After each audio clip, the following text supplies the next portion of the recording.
Hello, it's me, Douglas, back again. And in this tutorial, and the following one, I'm going to crawl briefly around the 3D area of BCC Title Studio. I'm not yet completely at home in this area, but I hope I'll be able to give you enough information to get you started exploring and creating by yourself.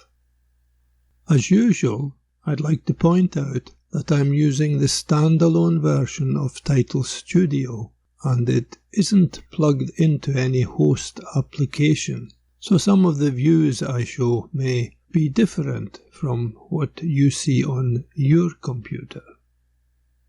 This is the effect I'm going to walk you through.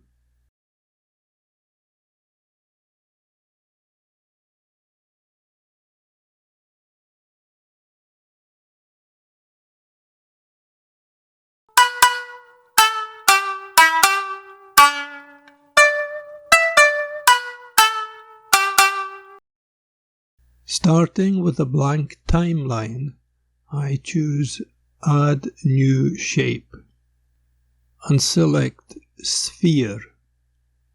The sphere appears wrapped in a placeholder. If you're using Title Studio as a plugin to a host application, you may see your host's lower media track wrapped around the sphere. In my case, the placeholder only contains a message informing me that I don't have access to any media track below. I'm going to change the track media here to a flat image of the world's surface. After doing a Google search, I found a suitable image which I could use. I adjusted the image so that it had the same aspect ratio as my screen, 16:9. A little tip here, prepare the 16:9 image at high a resolution as possible. This will give you the ability of zooming in closer to the globe while keeping the sharpness. Change track media, image file. I'm going to use this one. Click, and now I have my globe. I select the master track for the sphere, making sure that I have selected the first keyframe. I go to the control panel under Shape Position and go to Spin Y. Change the interpolation to linear. Now I select the final keyframe, and instead of entering 360 degrees, I'm going to enter 359.99. In fact, to make the globe rotate in the correct direction, I'll enter minus 359.99.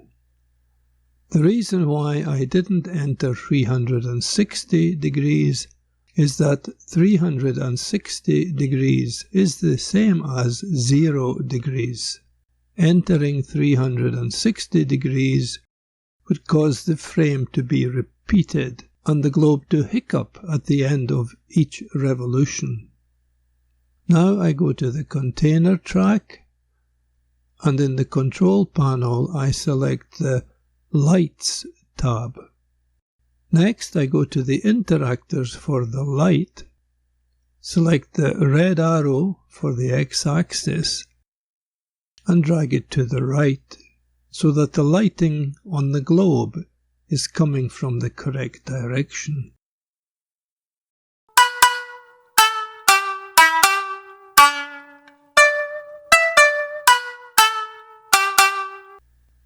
To create the ring of text, I will need a new sphere. Select the container track, go to Add New Shape, and choose Sphere. In the control panel for the new sphere, I go to Shape Position, Master Scale, and increase it to a suitable value over 100%. This is in order to have a space between the surface of the globe and the ring of text. I'm going to increase it to 130. Next, I'll click here on V1 to reveal Change Track Media and choose Text. The first time I tried this, I was shocked to see that the text had become stretched and distorted. To correct this, I have to select the Text Spheres master track and open the control panel. Then I go to the Sphere tab and switch off Stretch to Fit. Now it's looking more normal. I'll double click on the text track to open the text input panel and enter my text. Gaijin-Eyes tutorials for mere mortals. Now I select the text master track and set the rotation parameters, making sure that I use a positive number this time so that the text rotates in the opposite direction to the globe.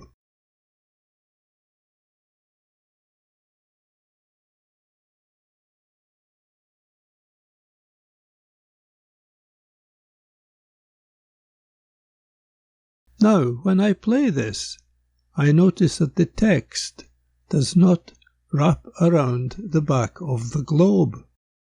The first time I came across this problem, it took me some time to figure out what I was doing wrong.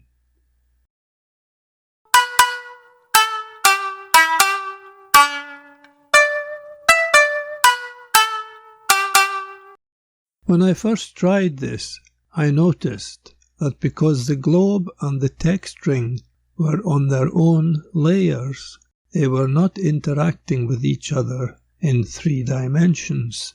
At first I tried adjusting the Z-axis, but the layers were still reacting independently of each other. Then I stumbled across the secret.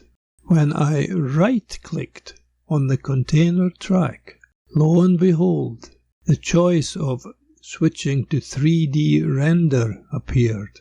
I selected it and played the effect again. Now it was working in 3-dimensional space.